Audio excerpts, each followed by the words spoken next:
So I've got a question for you as we get started today. What are you ashamed of? What are you ashamed of? Psychologists tell us that all of us have something that we're ashamed of. Now, for you, it might be your appearance, or it might be your family. For you, it might be the appearance of your family that you're ashamed of. You might be ashamed of your finances. Or one of the things that so many people have in common is that they are ashamed of what they eat. Ashamed of what they eat. You ever find yourself in that sort of a category? The things I saw one list of a person, they were listing the things that they were ashamed of when it comes to their eating. They said they eat too much pizza, they sneak ice cream, and they eat raw cookie dough. I thought, ashamed, that's a great Saturday, right there. Yeah. Another thing having to do with food that people are ashamed of are people who love McDonald's food. They say there's a certain shame in that. Why? Because it's supposedly all food that's, not so good for you. But now do you know that there's actually a way to defeat the shame and the guilt of eating at McDonald's? That's because, I just saw this, that's because in certain test markets, you can get your Big Mac and you can eat it in the restaurant while you're riding on a McDonald's exercise bike. I'm not making this up. That's not Photoshop, that's not nothing. That's right, some McDonald's in some places have exercise bikes you can ride on, which I suppose that's a good thing.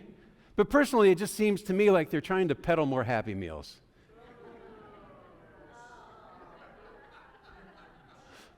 All right. If you're going to boo, you got that out of your system. You owe me 2 amens, all right, for those boos, all right, as we make our way along. All right, yeah, well, that's interesting. Maybe you want to go try to find one. I don't think there are any in the U.S. just yet, but they're supposed to be coming. All right, what are you ashamed of? There are some things that all of us are ashamed of. It might be different for each one of us, but the fact is that is true. Some of the things are things you probably should be ashamed about. Sometimes there are things that we might not be ashamed of, we should be, or we shouldn't be, and we are.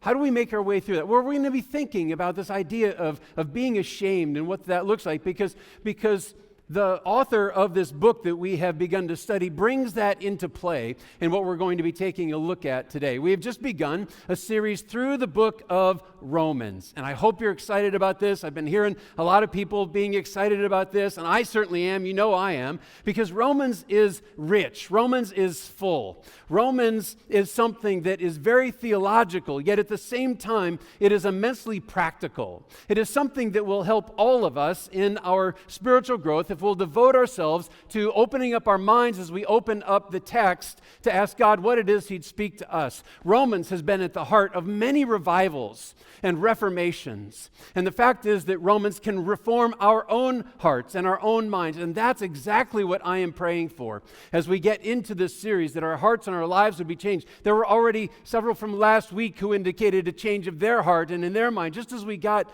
started into it. And I'm just praying that we would go forward in that same spirit and with that same experience. The fact of the matter is, if we get to the end of this series and we think about Romans and we know more about Romans as a book, or we know more about the theology that's contained in there, but it hasn't done anything to transform our hearts, we will have failed.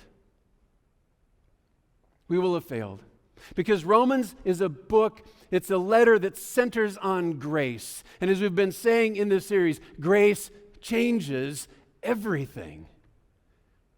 And grace can change and should change, and I believe will change our own hearts, and that's what we're moving our way toward. To assist you in this, we've given you the Scripture Journal. I hope that all of you have one of those by now. If you didn't already get one, they're available in the back of the room that you're in. And by the way, welcome to those of you who are in other rooms, listening on our Moon campus or in the Classic venue or maybe in your own home. But those are available in the back of whatever room that you might happen to be in, as long as it's not your room at home. I don't think we have any in your living rooms, but it's there. Also, if you haven't picked one up because you weren't here last week, they're available for you. And inside there, we've actually put notes from last week's sermon so that you can not feel behind at all.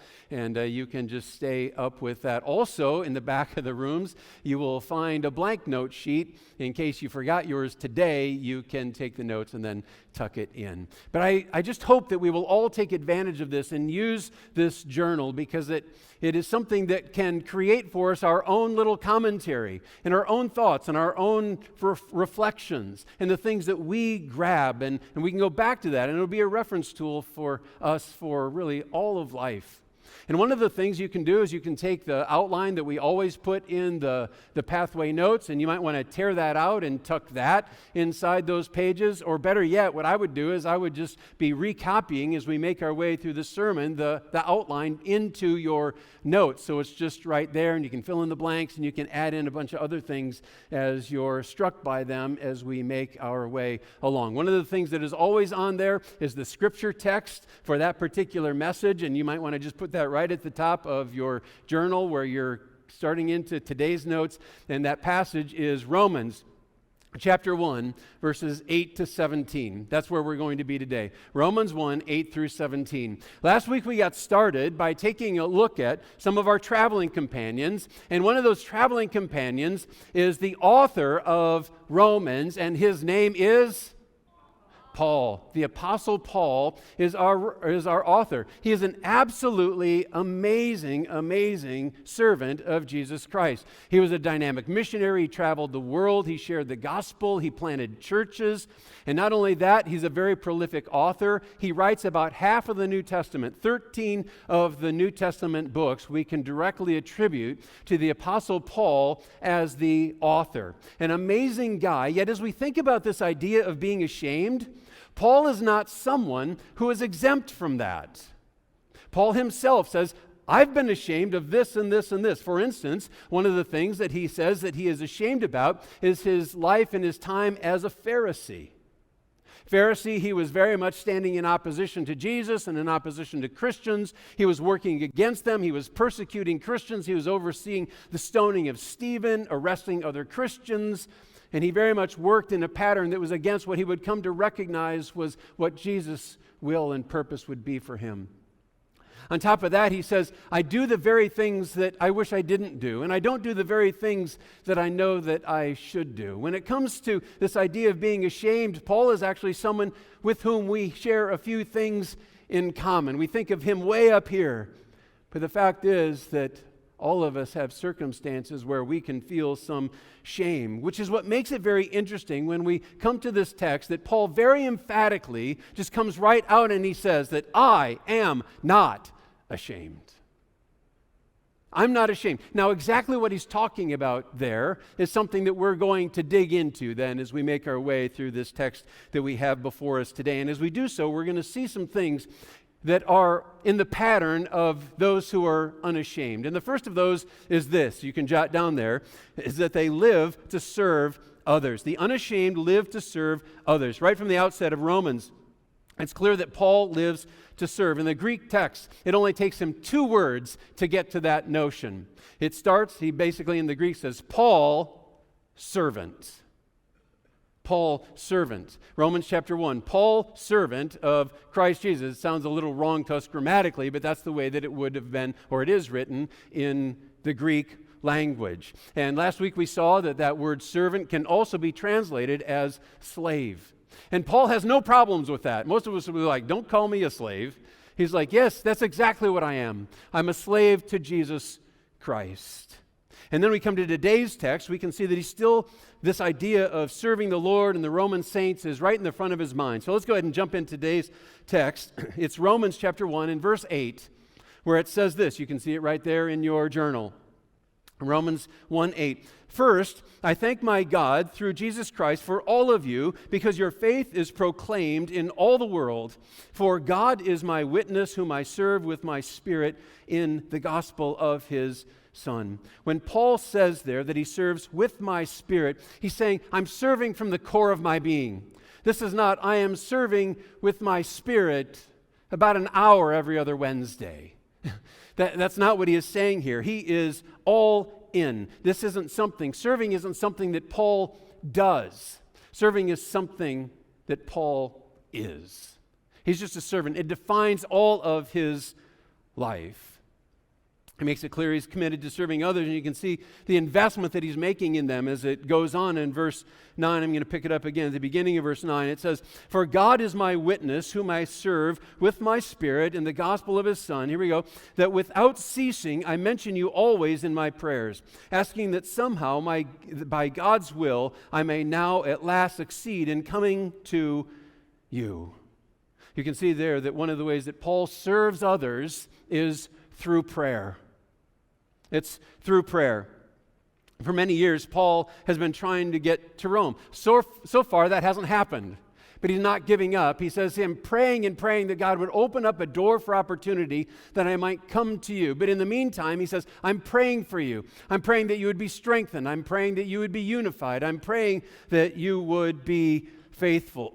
And this is more than lip service. Paul's not just writing like Christians tend to write and tend to talk, that when we're just looking to fill the air or fill up the page or fill up the card that we're writing, I'm praying for you, or I will pray for you. We make a promise that sometimes we don't always fulfill. You ever had that circumstance? You're in a conversation with somebody and they tell you a little something about what's going on in their life, and you're like, yeah, I'll pray for you. And then you forget to pray for them. And then you see them the next week in church and they're walking toward you in the lobby and you're like, oh man, I forgot to pray for Joe. Dear God, bless Joe. Right? And then you walk up to him, hey Joe, I've been praying for you. Right? You ever done that? I'm not saying I have. I'm just saying I think some people do that. Right? Okay, yeah, that's not Paul. That's not what Paul's doing. Paul has them in his heart. He says he's praying without ceasing. Praying without ceasing. That means that he's embraced them in their circumstance, that they're constantly on his mind. Not that he's always on his knees, but they're constantly on his mind, and certainly whenever he gets on his knees, they are first and foremost. They are front and center. And this has been a long time that this burden has been developed in Paul. And so this is a prayer request that's been going on for years for Paul, and it's still front and center for him, that he might get there, that he might carry out what he believes and knows that God has in store for him. Do you want to know who or what it is that you care for? I mean, really care for in your life? Just ask yourself who you're praying for. Because it'll tell you immediately. I know that I love my kids dearly because I can work them into any prayer at all. It's not hard at all. It's like, dear God, do whatever you can to bless these loaded nachos and please watch over the kids. I mean, that's like a normal prayer for me, right? And maybe for you too. Well, you know who it is because that's what rises to the level of I'm going to take this to God because it's that important to me. And that's where the Romans are for Paul. I love it when some of you come to me and you say, I've been praying for you. Or I pray for you every week. Or I pray for you every day. I love that. It's very humbling because essentially what that is like Paul's doing, it's you're serving.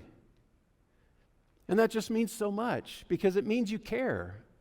It means you're paying attention. It means that that's important to you. And Paul's saying it's important to him. For Paul, the Romans he had never met were on his mind, and he's able to serve them through prayer. He's never met them. He's never been there. But yet he's able to fully engage in prayer, which tells us a little something about what our prayer lives can be like. You don't have to be there. You could be praying for our friends in Orkarkar, in Kenya, the village that we go to and we serve, or other mission places that perhaps you have been and that you have served, or other churches that you might be aware of around the country, or right in our own community. You can be praying for them. Right now, you can be praying for them. Or you can look across the room that you're sitting in and see somebody over on the other side and think, oh man, it looks like they need prayer. You can be praying for them, lifting them up. There is nothing that should be hindering us in that regard. Distance, even acquaintance. What is it that we need to be praying about? Maybe even right in this moment. Paul lives to serve others, and he does it through prayer and also through encouragement, we see here. It's incredible that Paul has made such an investment in the people of Rome when he's never been there. He's probably only met a couple of them, and that's when they were traveling somewhere, when he was traveling, and they happened to run into one another. It's like, oh, you're from the church in Rome? That's cool. It's great to meet you. But he doesn't know many of them. But yet it's clear how he feels. Verse 11, for I long to see you, that I may impart to you some spiritual gifts to strengthen you. That is, that we may be mutually encouraged by each other's faith, both yours and mine. Paul doesn't specifically say what the spiritual gift is that he's wanting to take and use for their blessing, but I think that we can probably surmise that at least in part it's got to do with preaching and teaching, because those were certainly among his gifts. And his desire was to use them to build up this young church. It wasn't brand new, but it was very young, and it needed some bolstering and some support. And so he's desiring to pray that they would experience God's blessing and that they would stand strong in the midst of some of the circumstances that were happening outside the church that were influencing them, but also for some things that were going on inside the church. Because there's some very interesting things that are taking place. At the start of the church, the primary leadership would have been in the hands of the Jews. The Jews were the ones who came in first. The Jews are the ones who had the background because of all of the prophets that they had studied and that they knew. This was the background of Christianity. And so they had a head start, and so they tended to be the ones who were in leadership positions, and that would have been the case there in the church in Rome. But then something very, very interesting happens. The Roman emperor at that time was a guy by the name of Claudius. And he got a little bit fed up with the Jews. The Jews, because they were bickering, they were fighting, and in part over Jesus and some other matters as well. So what he did is Emperor Claudius in 49 AD, he expelled all the Jews from Rome. All of you. And he wouldn't have known the division between Christian Jews and non-Christian Jews. It's just, if you're a Jew, go. I'm done with you. And all the Jews were kicked out of Rome. And of course, out of the church. Acts chapter 18 actually tells us about this. It says this, after this, Paul left Athens and went to Corinth. And he found a Jew named Aquila, a native of Pontus, recently come from Italy with his wife Priscilla, because Claudius, there's our emperor, had commanded all the Jews to leave Rome. Maybe you've read that verse before. It's like, whew, that went right over my head. I never noticed that until right now. It just kind of seemed like travelogue until we understand how it pieces into our story. 49 AD, all the Jews are kicked out of the church in Rome. And they're gone. And so that would have created a tremendous vacuum there in the church. And they're gone for a period of at least 5 years. Because in 54 AD, what happens is 5 years later is that Claudius dies. And when he dies, the Jews are allowed to start to come back. And they start to come back into the church. But guess what? The church wasn't what it was. Before, it would have been sort of culturally influenced by Jewish culture. Well, they've been gone for 5 years. And so now it looks very Gentile in nature. And the Jews come back and it's like, whoa, what happened to the church? This isn't what it used to be like. Carolyn and I, in our former city where we lived, in our very first house, we actually had the opportunity to build. And so we went through all those decisions, deciding, what's this going to be? What's the color going to be? What are the finishes going to be? Every decision, you know what that's, you got to make them all. And so we did, and we thought it looked pretty good.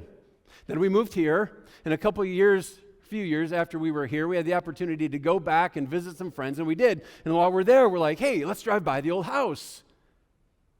And we did. And it's like, what did they do to this place? They had painted it this hideous red that didn't match the brick at all. There were weeds growing up in the yard. The landscaping was all overgrown. It's like, what'd you do to my house? Now, I know it wasn't my house, but it just felt like they didn't treat it as well as they probably should have. And that's a lot of what the Jews would have been feeling here. When they come back into Rome, and they go back and it's like, whoa, this isn't what we left. It's so different, and it led to some tensions and some issues and some problems, and Paul knew about that. And he's like, let me write to you. Since I can't be there yet, let me write. Let me help you to strengthen you and to seek to bring some unity as you make your way through this. Now, I thought it might be helpful to just plot some of this on a timeline. We've talked about a number of different things in even just the couple of weeks we've been at this, and I thought it might be helpful just to put a timeline out there. And I'm going to leave this up here for a good bit, so if you want to jot some of this down in your notes, you'll have time to do it, all right? Even if you don't want to draw out the whole timeline, you could at least put in some of the dates that might be useful for you to have there in your notes. We've talked before about Paul's missionary journeys, his gospel journeys, his going to plant churches, and there were 3 of them that we primarily think of. The first of those took place from 46 to 48 AD, the second one 50 to 52, and the third one 54 to 57 AD. 3 different journeys. He goes on them, comes back home, rests briefly, goes out, does it again, comes back home, goes off on another journey. 3 times. There are some who suggest there's a fourth. In fact, we'll get into that later on in Rome and about Spain, and that's coming. So just hang on to that. But while that's going on, while Paul is doing these missionary journeys, not in Rome because he hasn't been there yet, what's happening in Rome is that the church got its start a little bit before this timeline begins. But then Claudius, 49, expels all of the Jews from Rome. They're gone. The Gentiles have leadership in the church. The Jews come back, or start to come back, to Rome when Claudius dies in 54 AD. And then Paul writes Romans right here at the end of the third missionary journey. We mentioned this last week, that he is there in Corinth right at the end of the journey, and he writes this letter and sends it off to them in Rome. So in 54, the Jews wouldn't have immediately come back. They would have started some immediately, but some would just kind of be trickling back. And so you can see the timeliness of a letter written in 57, why Paul's like, I've got to write this letter now, so that he might be able to speak into what's going on in the Roman church. And then Paul, after he writes this letter, after this journey, he goes back to Jerusalem and eventually makes it to Rome, actually in chains. And we'll talk more about that later on as well. I'll leave that up there for a moment if you want to get down some of those dates. But another important point that comes out in verse 12 is that the encouragement Paul is focused on is a mutual encouragement. Yeah, he knows that he's able to offer them some encouragement, but what he's talking about here is a mutual encouragement, because he knows whenever he spends time with other believers that he is going to experience, or he's going to receive something for himself. That's just the way that it works. It doesn't matter how mature you are in your faith. If you're very mature, if you're new in your faith, you have the opportunity to encourage other people. In fact, not just the opportunity, the responsibility to encourage other people. You might be brand new to Pathway. You have the opportunity and, might I say, the responsibility to look for ways that you might be able to encourage other people as well. Before you ever, when you come on a weekend, when you come for a service, before you ever depart, you should think, how might I be able to serve somebody else? How might I be able to build somebody up? Maybe a fitting word that is spoken, maybe a kind gesture that is done, some way to look beyond yourself. A lot of times people come in and it's like, well, I'm here so that I might be filled up, so that people might minister to me, so that I might receive while I'm here. And I hope you do receive while you're here. But if you just say that's the only reason that there is to go to church, then you're missing the boat altogether. It's a very self-centered sort of point of view, and one that we need to learn to overcome, and it certainly ignores the mutual encouragement that Paul says that we can bring to one another. So I'd encourage you to think about that before you ever walk out the doors, to think, what's a word I might speak? What's an encouragement I might bring? How might I serve somebody else? Because we're the body of Christ, that we've been made to serve one another. And if you're all taking and no giving, then you're missing out on this mutual encouragement that Paul is talking about. So Paul lives to serve others. We see him do it unashamedly through prayer, through encouragement. And then Paul goes on to show us another pattern of the unashamed, and it's to long to speak up. To long to speak up. We're only a dozen verses into this letter, and already it is abundantly clear that Paul longs to speak up. This is a guy who wants to put it out there. He wants to say what is on his mind and minister to others and serve other people in doing so. We can see even more of that spirit as it continues in verse 13, where he writes, I do not want you to be unaware, brothers, that I have often intended to come to you, but thus far have been prevented, in order that I may reap some harvest among you as well as among the rest of the Gentiles. Saying, I can't wait to get there to be with you, to preach the gospel, because he knows that there are some people who are hanging around just kind of exploring in the church, and a lot of other Gentiles who are on the outside who all need to come to faith in Jesus. And he's like, if I'm there, I know that I'm going to see a huge harvest that's going to happen. God has always gone before me, and he's always brought people into fellowship, and that's going to happen. I can't wait to get there to do some of that. He goes on, he says, I am under obligation both to Greeks and to barbarians. both to the wise and to the foolish. So I am eager to preach the gospel to you also who are in Rome. Now, when Paul mentions barbarians there, it probably jumps off the page a little bit for you, and you probably picture a barbarian, and well, that's like this hulking, uncivilized figure with like Viking horns and a battle axe. That's what we picture, right? Well, that's not what Paul was talking about. That's not what he pictures at all in his own mind. In this context, a barbarian is simply someone who wasn't Greek. Let me break this down. So in the New Testament, you've basically got Jews and Gentiles. We read about those, talk about those all the time. And a Gentile was anyone who wasn't a Jew.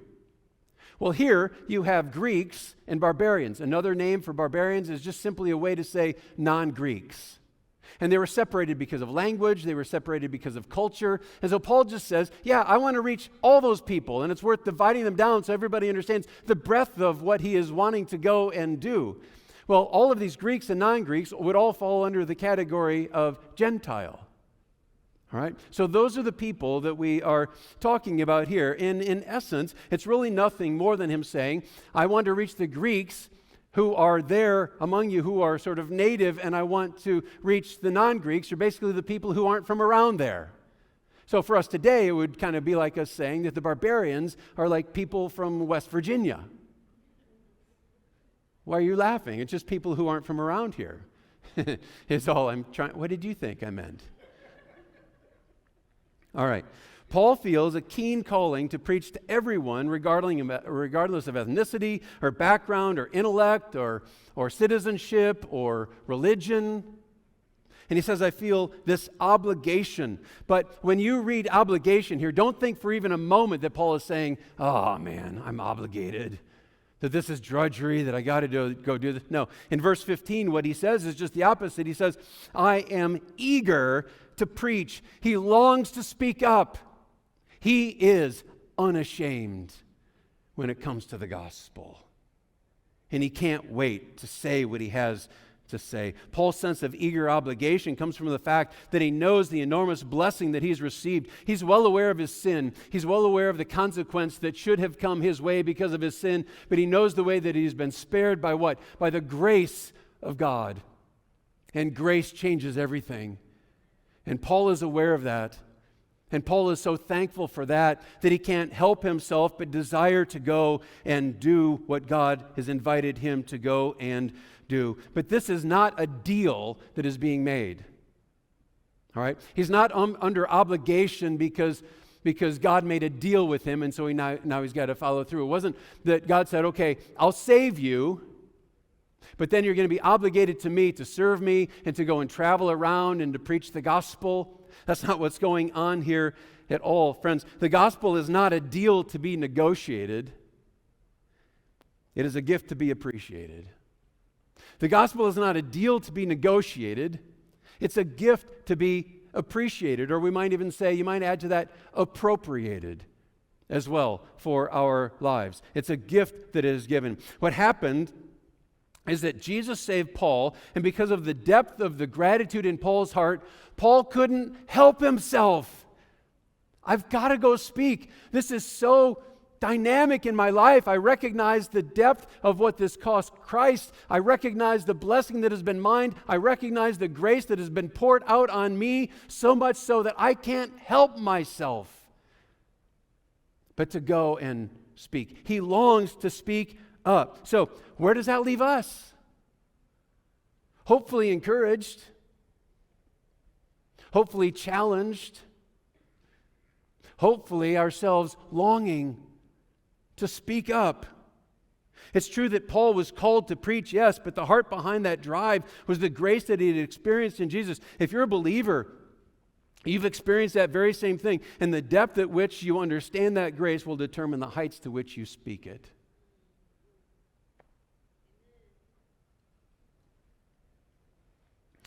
Might be that your lack of speaking up to others isn't as much a statement about your lack of love for them and more a statement about your actual appreciation of the grace of God.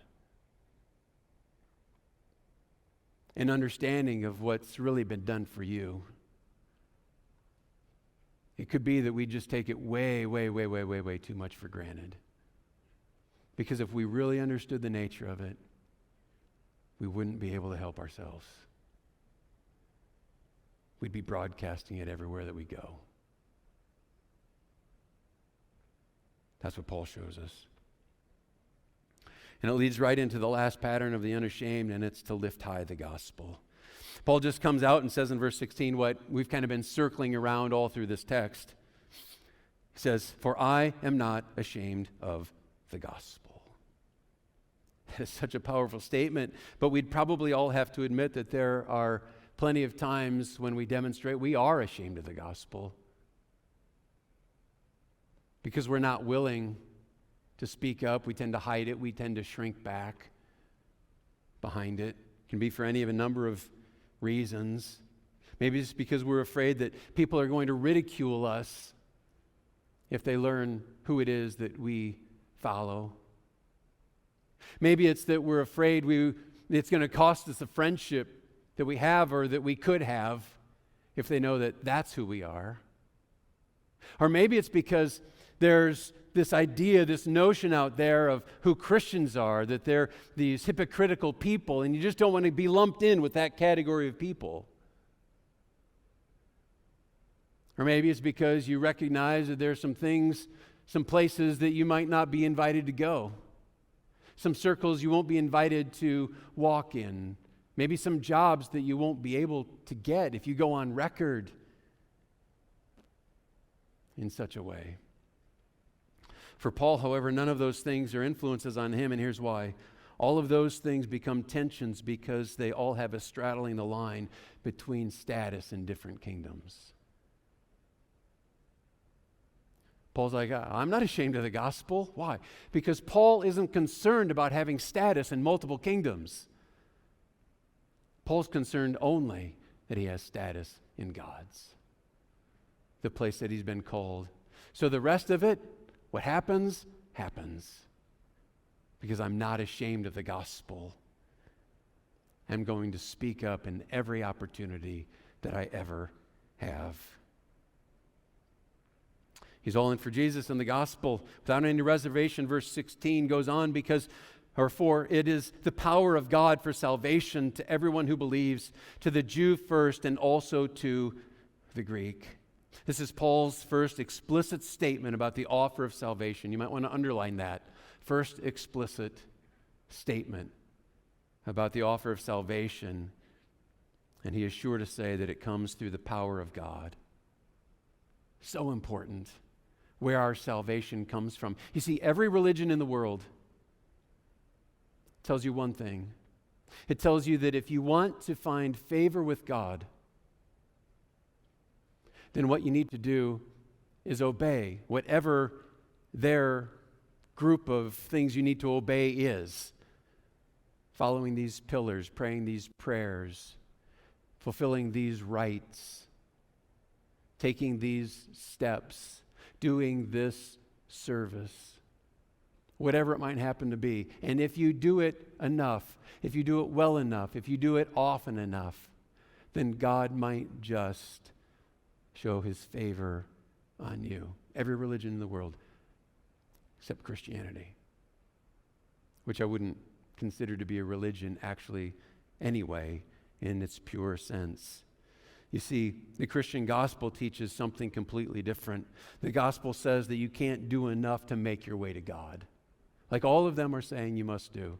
You can't do enough to make your way to God, but that's okay because he made his way to you. That's the good news. That what you couldn't do, you aren't required to do. You're simply required to embrace what God has done for you. That's grace. And what do we know about grace? We know that grace, say it, changes everything. Grace changes everything. Now that's all good news, but there's more here. We're wrapping it up, but there's more we got to say. Verse 17, for in it, in the gospel, the righteousness of God is revealed from faith for faith, as it is written, the righteous shall live by faith. The gospel reveals the righteousness of God. The righteousness of God, his purity, his holiness, his perfection, and how that is brought to bear on your life and on mine, so that we might have hope, so that we might have the work of the cross applied to our hearts. But understand that this is more than just a promise of forgiveness. See, here Paul says that we've been given God's righteousness, which is more than just being declared not guilty. There's so much more that he is saying that is ours here than you're forgiven. We love to think about the fact that we're forgiven, but this is saying so much more than, tell you what, your slate is wiped clean. It goes beyond that in what he says. The gospel doesn't just spare us from death row. It robes us in the righteousness of God. Look at this verse. 2 Corinthians, this is Paul writing. For our sake, he made him to be sin who knew no sin. Jesus, he's saying, all of our sin is placed on him so that in him we might become the righteousness of God. It's not even, he's not saying that we experience the righteousness of God. He's saying we become the righteousness of God. Think about that. When God looks at us, he sees the righteousness of his Son applied to us because he took our sin to the cross. What's that? That's grace. Changes everything. We become the righteousness of God. If you are a believer in Jesus, God's holiness is upon you. His purity is upon you. What does that require of us? Where does that lead us? Paul says that the righteousness is revealed from faith to faith, which sounds a little bit confusing, but it's emphasizing the centrality of faith as our response to the gospel. Paul gives it this added emphasis because salvation requires nothing beyond faith. It doesn't. So often we try to bring something else to the table. Well, if I'm going to need to do this work, I'm going to need to do that work. And as long as I do enough, what we're doing is we're bringing ourselves into what every other religion in the world tries to do. We're saying maybe they got it right. Maybe I do have to prove to God that I'm worthy. You're not worthy. I'm not worthy. We're stuck in our sin until by faith we receive the work that God has done for us, which brings salvation, which brings upon us the righteousness of God. That ought to move you. That ought to inspire you to say, I don't need to keep my feet in both kingdoms any longer. I need to be all in for Jesus. I need to live unashamed.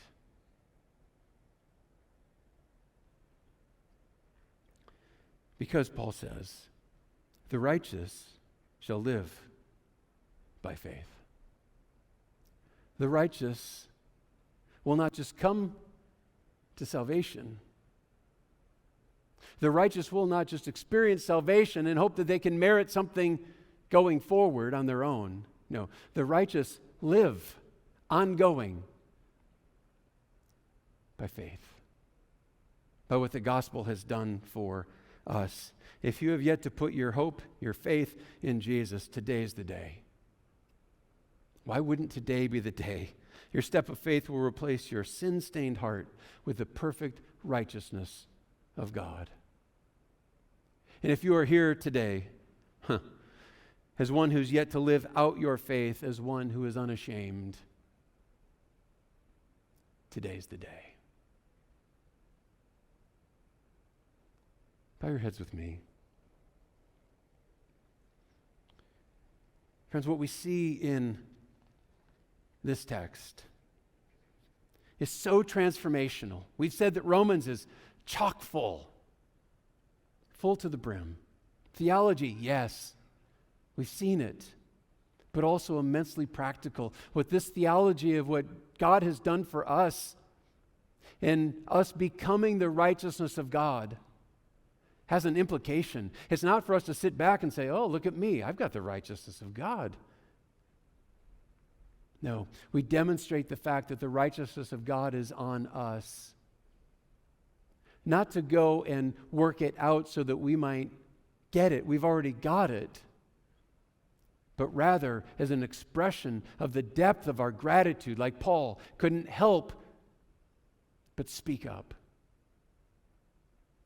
And we can know the degree to which we understand and appreciate the grace of God by simply looking at what we do with it. Maybe you're here and you've never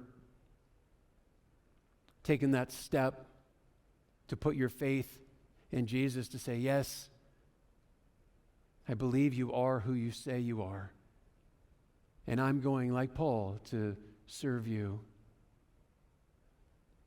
If that's you and you'd like to take that step to make it certain, pray something like this, just quietly where you're sitting. Dear God,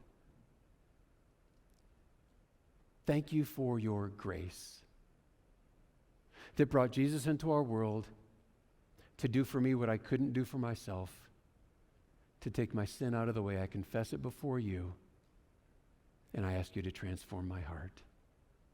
I'm putting my trust fully and completely in you.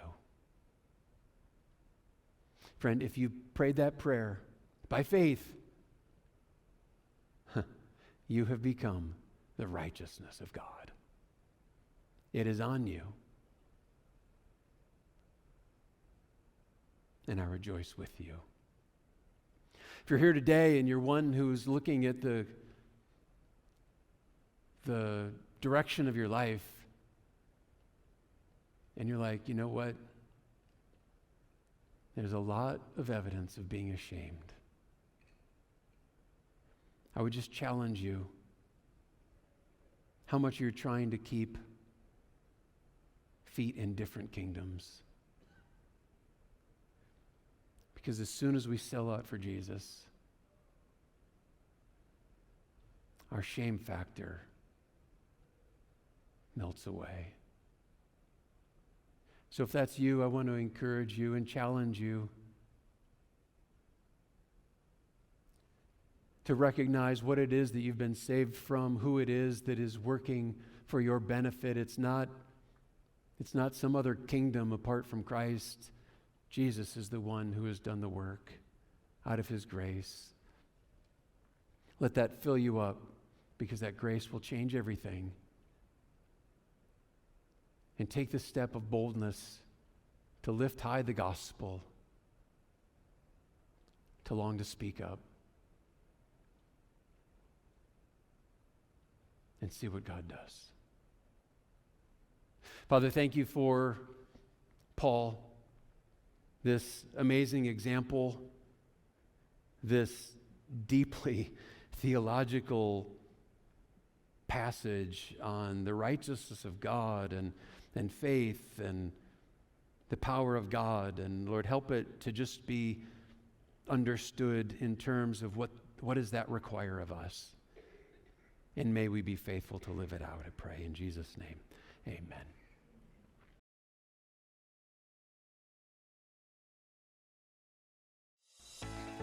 Thanks for connecting with us here at Pathway Online today. I hope your time here with us has been rewarding and that Pastor Jeff's message has challenged and encouraged you in some way. We look forward to reconnecting with you once again here next week. We'll see you then.